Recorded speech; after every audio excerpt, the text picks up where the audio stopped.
On parle de la CEOG ce matin, le projet de centrale électrique de l'Ouest guyanais, avec cette sensation que plus que jamais, alors que les travaux ont repris tout récemment, les positions de chacun dans ce dossier ne reviendront pas en arrière et l'on assiste à une bataille de l'opinion finalement entre deux camps, ceux qui mettent en avant l'argument des besoins énergétiques du territoire, notamment dans l'Ouest guyanais, les pro-centrales dirons-nous, et de l'autre ceux qui s'y opposent, réunis autour du yopoto du village Prospérité Roland Jabert et qui dénoncent le projet comme étant écologiquement insensé et comme le reflet d'un manque de considération pour les populations autochtones.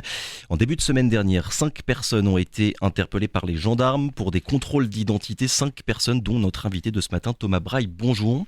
Bonjour. Et merci. Bienvenue sur Radio Pays. Merci d'avoir accepté notre invitation. Vous êtes le fondateur de l'association Groupe National de Surveillance des Arbres et vous apportez votre soutien du coup à la lutte du village Prospérité contre l'emplacement de la CEOG, la centrale électrique de l'Ouest guyanais.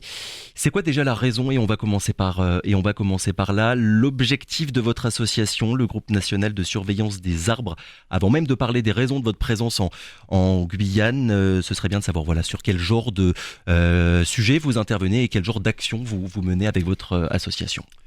En fait, cette association, elle est née il y a 4 ans. On est sur la problématique des arbres urbains et la problématique des forêts.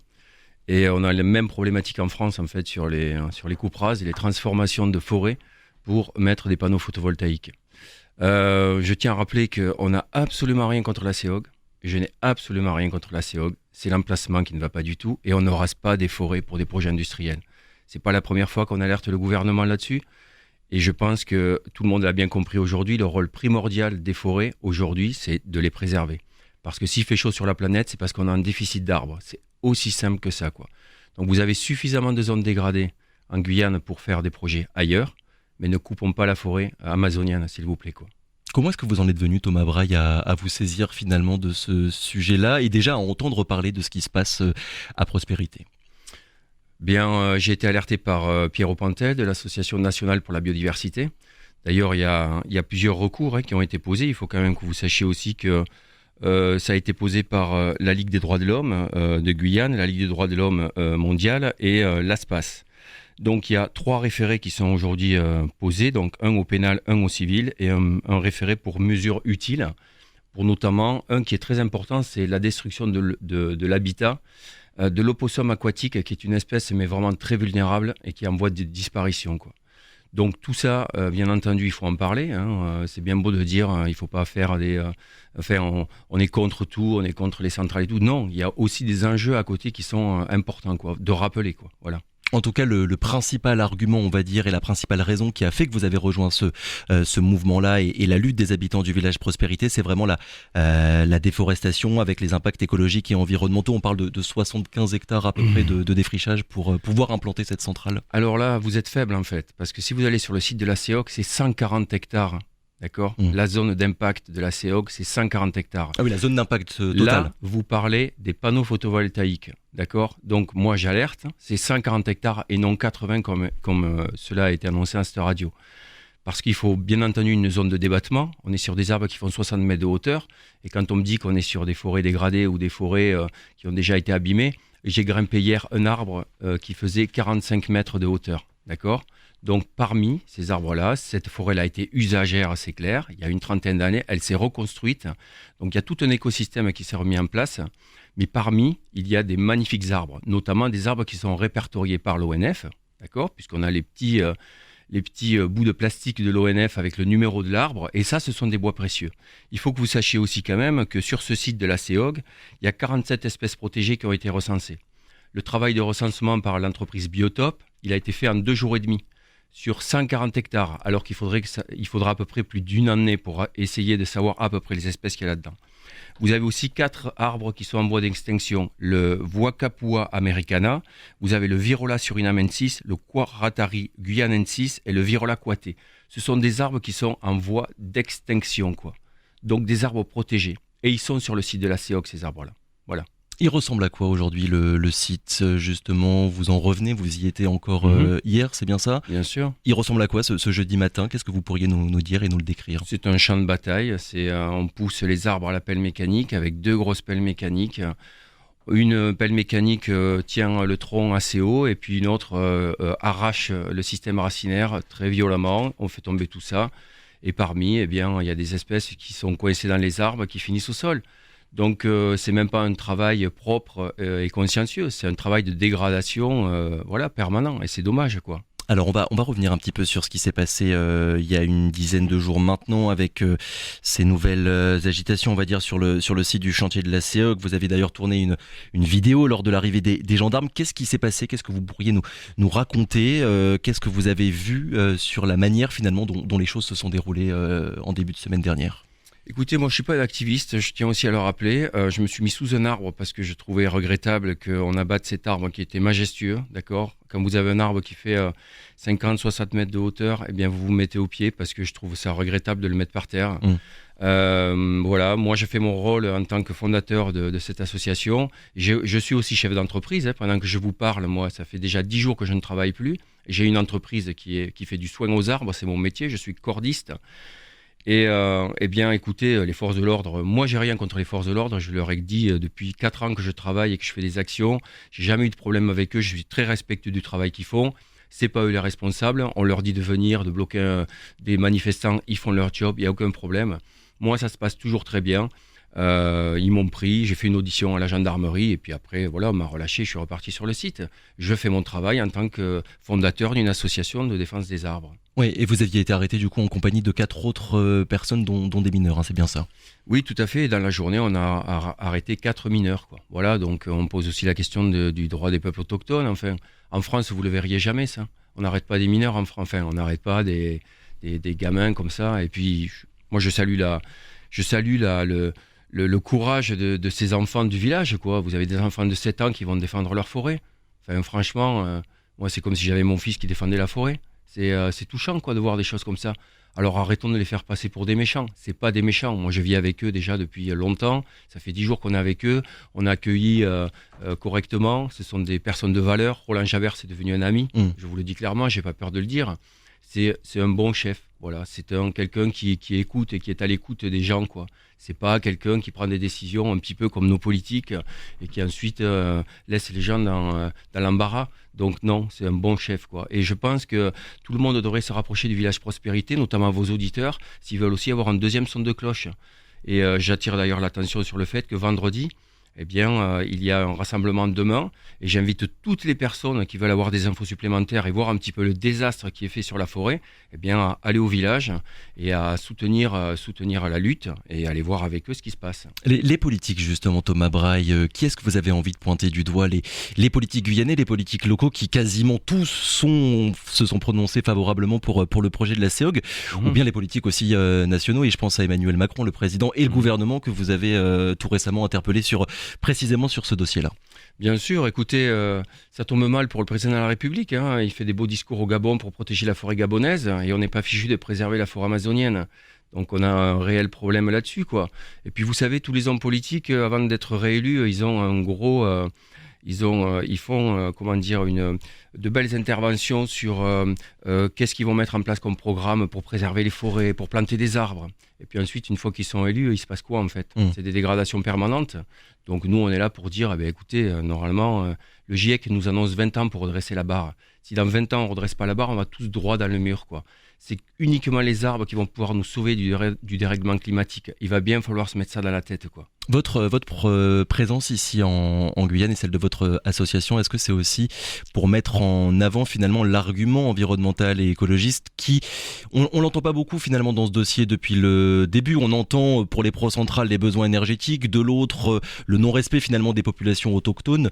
Les forêts, c'est vrai qu'on en parle moins. Oui, c'est bien regrettable. Et je suis vos débats, je suis le forum où certains chroniqueurs prennent parti pour la CEOG et moi, je peux arriver à le concevoir. Après, c'est un choix éditorial que vous faites. Mais je trouve qu'en termes environnementaux, vous êtes un peu léger.